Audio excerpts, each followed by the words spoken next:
There's so many times in life you don't want to be doing what the fuck you're doing. You can't just fucking quit. Remember this. This isn't a hobby. This isn't a fucking joke. It's a fucking lifestyle. So what you say to yourself is important. There's no fucking coach. There's no trainer to keep you going. It's only you. So think about this. You've been working your whole life to get a fucking seat at the table. The seat at the table is you want to be the best amongst all the best people in your fucking career field. So you finally get that letter. It's steak, lobster. It's a big dinner. Everybody's showing up, dressed to the nines. Make sure you show up soaking wet for fucking getting after it, working out hard. Towel around your neck. You respect the event.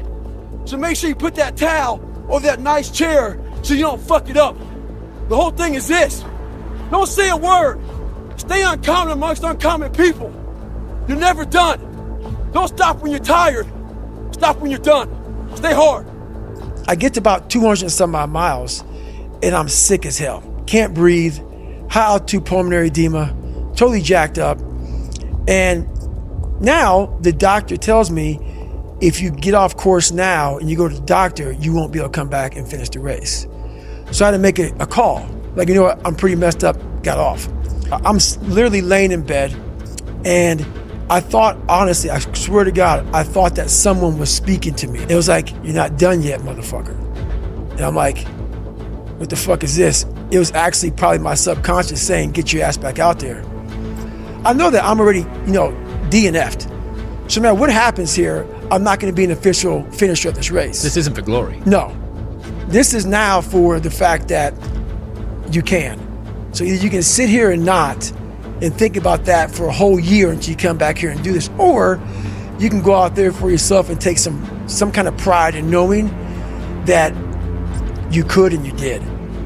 I have 40 miles to go. I'm gonna have Jennifer drop me back off at the spot where I left. Then I'm gonna finish this fucking race. All the fucking times that I was like, I'm not going back. And I went back. I'm not going back, and I went back. I'm not going back, and I went back. It showed me even more of what we have as humans, if we're willing to go there and we're willing to push that extra step. And like I say, I always tell people, a lot of people, man, how do you do what you do? At the end of the day, I ask myself one question: can I take one more step? And usually the answer is yes. So if you can answer that question and not take another step, that is real failure. That is real quitting. So a lot of people can take one more step, but they choose not to. I don't know if you can take 2 steps. You got to answer that question after you take the first step. But I can always take one more step. So if I choose not to, that's on me. And I got to live with that. What separates me from a lot of people is they go into a daunting task, and the task is overwhelming. Like when I heard the pull-up record was 4,020 pull-ups, and I was talking about breaking this record, people are like, oh my God. I went right to a pen and paper. They go, what are you doing? I'm doing the math, man. What are you talking about? I'm open-minded to the fact that, okay, if I do 5 pull-ups in a minute for so many hours, I can get so many pull-ups in. How much time do I have to rest? I was breaking the math down. You have to be open-minded to the possibilities that I can do this. Once you shut your mind down to the possibility that it can be achieved, there's no way it can happen. So that's why my eyes and my body light up about things, because I know that if you're in a fight, you have to attack. You have to keep attacking. The enemy has to know he is not going to give up. You must break the soul of whatever the fuck is in front of you. That's what I realized. I was never breaking the soul of anything in front of me. So that's why I came up with the thing called Taking Souls in my book. I started to devise ways to break a soul of a human being, of an object, of whatever's in front of me. And if you keep on attacking something, nothing wants to stand in front of anything that is relentless. Nothing. At mile 70, man, it was torturous. And with blood down my leg and 30 miles to go, I started reaching the cookie jars, man. I started pulling off all kind of stuff. I reached in my mind, and a lot of us, when we have bad times in life, even the hardest person in the world, we forget how badass we are during that hard time. I have a thing where I take a couple seconds to reflect on, hang on, man, you've been through this, you've been through that, you overcame this, overcame that. I don't ever close my mind to the fact that this can be done. And I knew I had to get up. I needed nutrition, I needed hydration, I needed to stop being dizzy. So that's the first thing I did. I didn't panic on I had 30 more miles to go to get 100. I started about the process. Slowly but surely, I was able to stand up, and I was literally hobbling around this track, just walking, no running at all. I couldn't run. My feet were in the worst pain. This is the worst pain I've been in my entire life. Nothing in any training is even comparable to this last 30 miles. And what happened was, my ex-wife looked at me and she's like, man, we agreed I'm not gonna make the time. I was going way too slow. And at that time, at mile 81, something clicked that I'll never probably be able to do again, when my mind, body, spirit, soul, everything just connected. And my mind knew I wasn't fucking around anymore. It knew I wasn't gonna quit. It knew that guy was dead and buried and gone.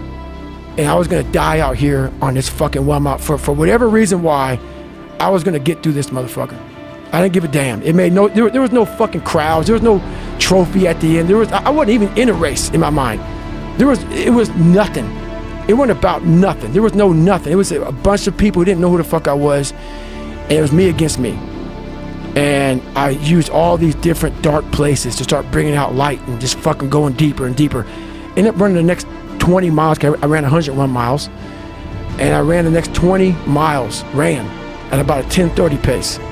And I did 101 miles in 18 hours and 56 minutes. I built Goggins from the ground up. I was born David Goggins. David Goggins wasn't good enough. He was a scared, bullied, abused kid who struggled in life.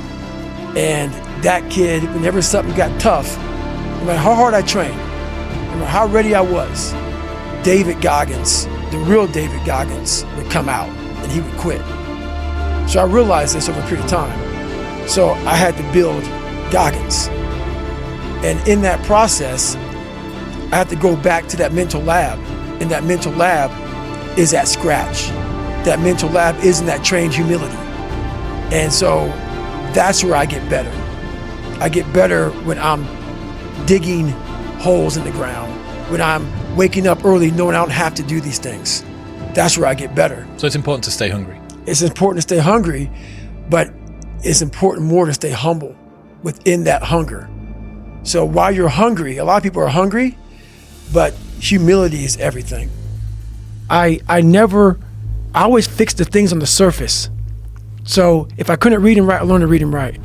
I would always fix these things on the surface level. And so whenever something hard would raise its ugly head, I didn't have any kind of tools to handle it. I'm like, man, I thought I fixed this already, man. But no, I didn't go deep into the dungeon of my soul to say, okay, what is making you a quitter? What is making you a weak man? What is making you afraid? And so that's why I kept on quitting and going back to start, or not knowing how to get through hard times. And that's why I always tell people, I'm not a theorist. I didn't study, I didn't study a fucking book. I literally put myself in a fire repeatedly, like a sword. You put a sword in the fire repeatedly and repeatedly. If you keep on doing that, you're gonna get a nice sword. And then you keep on beating it. You gotta beat the shit out of it. And that's what I am. Yeah. I became that. I said, okay, we can't quit. We gotta figure out why you are this pussy. Why are you this pussy, man? What is wrong with you? What's going on here? So I kept on putting the sword back in the daggone fire, and I just beat it harder. And I beat it harder. Before I knew it, I started realizing, all right, man. The brain is starting to get hard. The brain is starting to get hard. I'm no longer a theorist. I'm now a practitioner. I put it in hell. I dissected it while it's in hell, because you can't dissect anything in a normal environment. You can't dissect anything in 72-degree weather. You must put it in the fucking freezer and freeze the fuck out of it. And then you dissect it. Dissect it when it's miserable. Dissect the brain when all it's thinking about is, I need to get out of here, man. I want to get out of the fucking freezer. Open the door. And you said, nah, 5 more seconds, man. 5 more seconds in the freezer. And that's when you start to pick that brain apart. And that's what all this stuff did to me. I kept on putting myself back into the freezer or the fire and beating the shit out of myself, mentally and physically. Before I knew it, this is what happened. Hell Week's 130 hours. And 130 hours is a lot of seconds. A lot of fucking seconds. And if you lose, let's say you win every second but one, you lost. It only takes 1 second for you to lose the whole thing. You're in a situation where life is sucking. Let's say you're in extreme cold water and your life is flashing before your eyes. Every time that wave goes over your head, your thought process is, I gotta get the fuck out of this water. And you're in Hell Week. And you're hour 1 of 130 fucking hours. It's all fun and games, okay? Because at the beginning of Hell Week, the guns are going off. It's like a pep rally. So you're fucking hyped up. And your boys are linked arms and you're getting sprayed. And it's like a fucking pep rally. But then what they do is they shut that shit off. They shut it off. All that hoo-yah, all that hype, it gets real quiet. And they march you out to that surf zone for something called surf torture. And it's that water, that Pacific Ocean is cold as shit. So no more pep rally. You're now in your head. You're linked arms with, your brothers beside you. You don't know if they're gonna be there long or not. You don't care. You think about yourself. You lay back and that first wave hits you. Your mind goes straight from hour 2 all the way to hour 130. You can't process 5 days of this shit. You're now in a fuck you, like I gotta get out of here. You're in fight or flight. It's cold, I can't be cold this long. And then this is where that 1 second decision comes in. You forgot every reason why you wanted to be there. You don't care about SEALs. You don't care about any of this shit. You don't care about fighting for your country. You don't care about that gaudy gold trident that they put on your chest. You don't care about any of that shit no more. All you want to do is go back home. You want the warmth. You may want something to eat. You want your girl to hold you. All those things of comfort are there in that 1 second. And this is where people lose. So what I do in that 1 second, because we all think about quitting when shit's hard. But what you have to do in that 1 second is hard to process information during pain. Because that pain takes over and you can't think rationally. You're thinking about fight or flight, save yourself. That's not a rational thought. It's not a thought that's going to get you through hard times. Most people fail that 1 second. So what happens, what I do in that 1 second, and there's a bigger process to all this, but in that 1 second, so I physically stay in the water, but mentally, I'm on the fucking beach with the fucking instructors. And the instructors, it's cold outside, so they got these parkas on. They got their cup of fucking Joe, and they're warm because they've already been through it. So now it's your turn to go through it. So mentally, I get back with them. I'm still in the water physically, but mentally, I'm back with them. I'm chilling. I got my parka on, and now I'm thinking logically because I'm warm now. Mentally, I'm warm. I've taken that 1 second. Let's not quit yet, Goggins. Let's fucking think about your options. Where are you going to end up if you quit this shit? Where are you going to go?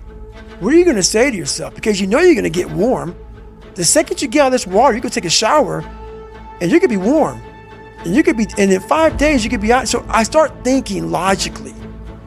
I calm my brain down because your brain just wants to get the fuck out. Ring the bell, push your helmet down, get warm, and then you're really fucked. And these are the things you have to think about in a 1 second decision. So that's what that's all about. It's about gaining control of your mind, putting things back in the proper perspective, and then saying, I really do want to be here.